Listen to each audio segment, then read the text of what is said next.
I am thrilled to be joined on this podcast, this Big Zero Show 100 Days of Labour podcast, with Margaret Reid, Director of Policy at the National Infrastructure Commission. Margaret, thank you very much for joining us. How are you? No problem. Good, thank you very much.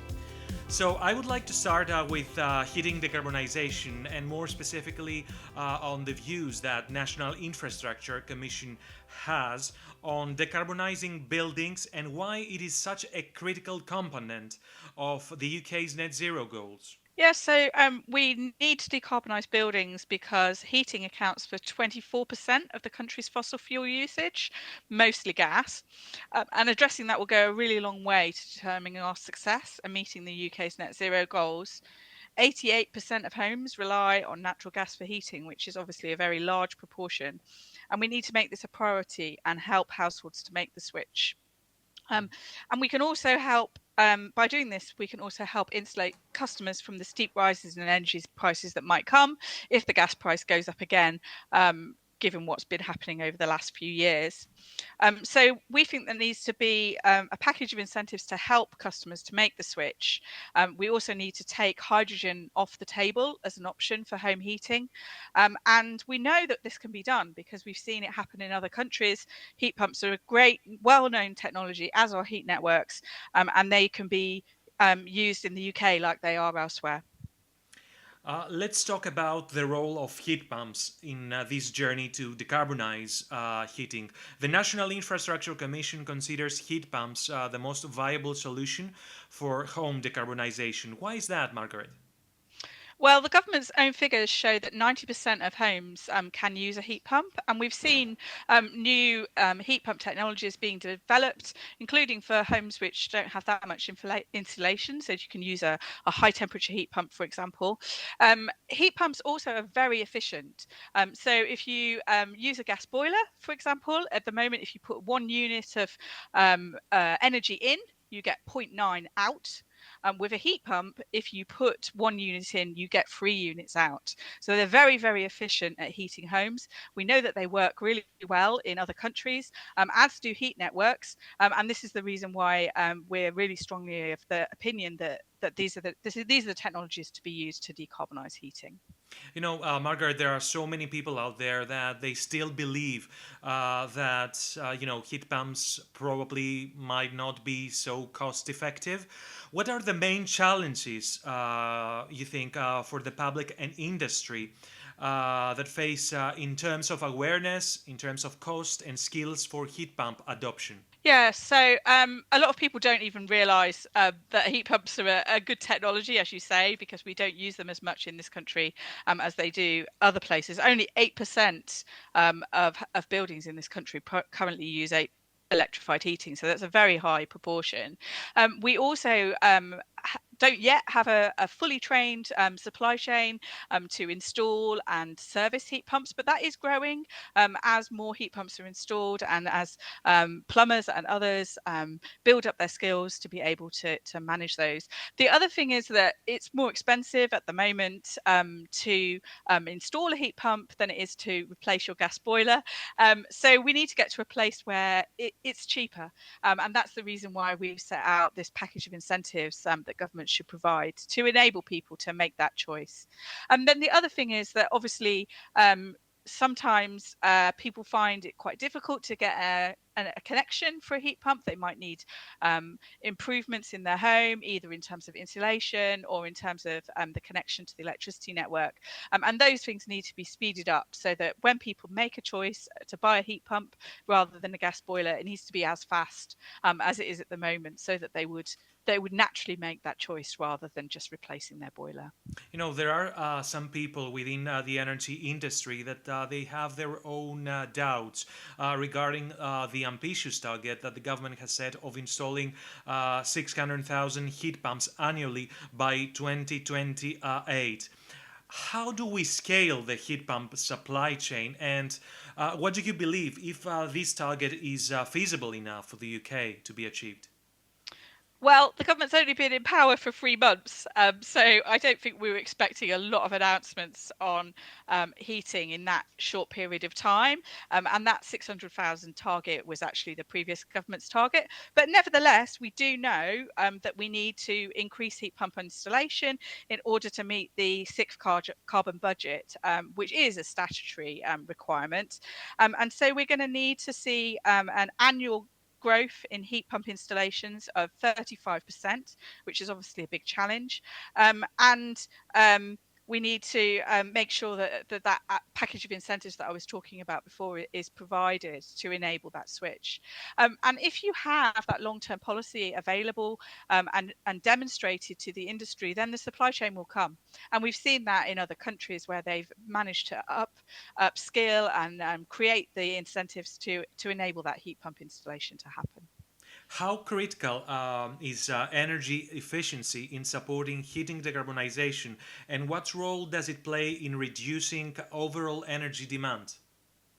So insulation is really, really important, and we made some recommendations around that as well, because not only will it reduce costs, particularly for vulnerable customers, but it also means that heat pumps run more efficiently in those homes. So we need some support to consumers, and we've recommended in particular that vulnerable households are provided with that support, and we continue to provide them with energy efficiency support, as well as the move towards heat pumps and decarbonised heating. And we also need to make sure that people have that reassurance, so that they get if they can afford to put the installation in, but they want to pay it back over time, that they have the 0% finance from the government as well. You mentioned earlier the incentives and their role in boosting all this heat pump adoption and the decarbonization of heating. And I would like to ask you regarding the boiler upgrade scheme, the current scheme that is running. Do you feel that is efficient enough to boost the heat pump adoption in the UK? So that is definitely part of the answer. And we recommended that scheme should continue with a £7,000 subsidy. But you need more than that. So you need the 0% finance for the rest of the costs that customers will incur, both for insulation and for the heat pump. You need to rebalance prices, gas and electricity, so that it's cheaper to run a heat pump than it is to run a gas boiler over the long term. And you also need to provide support to the most vulnerable. So, social housing should have their costs completely covered. Similarly, the lowest fifth income portion of the country should also have their costs completely covered. So we make sure that the most vulnerable can decarbonise and save money, as well as contribute to net zero. You mentioned before briefly regarding the role of hydrogen in decarbonizing Yes. heating. The National Infrastructure Commission has ruled out hydrogen as a solution for home heating. Can you explain the reasoning behind this decision? Yeah, it's a recommendation rather than a decision. We provide advice to government rather than making these decisions. But there were a number of factors that we took into account when we made this recommendation. So the first and the most important is that while hydrogen is on the table, there is an incentive for households to delay their decision to decarbonise their heating. So that's the first thing. The second thing is about cost, and here it's more marginal, because when you look at the whole system cost of an electricity system, which is bigger in order to manage electrified heating, and compare that to the cost of hydrogen. Nevertheless, it is cheaper in our view, but it's not the only factor. But thirdly, and probably the most important, is the difficulty of the transition to hydrogen, in terms of everybody has to switch at once in a particular area, because you have to empty the network, and so that it's completely clean before you put the hydrogen in. You also have to switch everybody in their homes at the same time. So you can't just continue running gas and then kind of blend it with the hydrogen. So that's a really difficult challenge, to be able to make that switch all at once. If you switch to electricity, then you can obviously move people gradually rather than doing it all in one go. Obviously, there's still ongoing debate about hydrogen's role in heating. Do you believe that this uncertainty regarding, hydrogen's role hinder progress in terms of how we use hydrogen in decarbonization agenda? Yes, I do. I think we should be focusing on where hydrogen can play a really, really good, strong role. And that's particularly in the power sector and in decarbonisation of heavy industry that need very high heat. So in those two areas, we think hydrogen can play a really strong role, really important role. Rather than focusing on home heating, those are the two areas where we think government should be creating the right incentives and making sure that the right business models are in place. We have heard from the government plans to end new gas connections and phase out natural gas by 2035.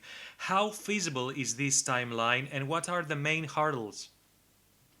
It is feasible, and it's really important that new connections to the gas network are stopped, and the government has that plan. You also need to think about what will happen to those customers who are still using gas as we come to the end of the transition, because obviously the network needs to continue to be maintained and managed for those customers. And if you have a smaller and smaller customer base, you can expect their costs to be very high. So it's really important that we think very hard about the future of the gas network and have a plan for it, so that we can protect those customers. And that's another reason why I said that our recommendation is that those in social housing and the lowest income people should have the heat transition paid for, because we don't want them to be the ones that are left on the gas network and paying those really high costs. In terms of the gas network decommissioning, what plans need to be in place for gas network decommissioning or potential repurposing for the future? As I said, I think it's really important that the government starts planning this as soon as they Mhm. can, because of the consequences for customers who are left on the network in terms of cost. But also, the gas network runs under all of our roads, etc. So we need to think really hard about how we're going to make that transition and make sure that it's safe for the public and people who use the network, but also that the costs are properly covered. And you can't start too early in making those plans. The government has set a really ambitious target to decarbonize the grid by 2030. How optimistic you are about this target, Margaret?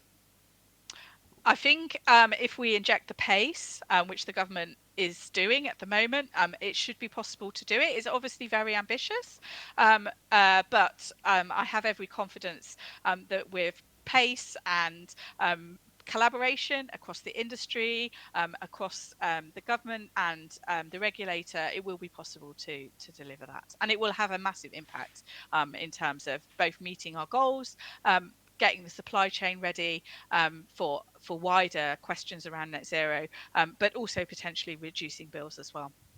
Margaret, what final thoughts would you like to leave with our listeners about the future of heating decarbonization? I think the key thing is that we just need to get on with it. It's a massive challenge, but it's also possible to deliver, and it will have really positive consequences both for the planet, but also for customers in terms of having a more efficient heating system, which is cheaper.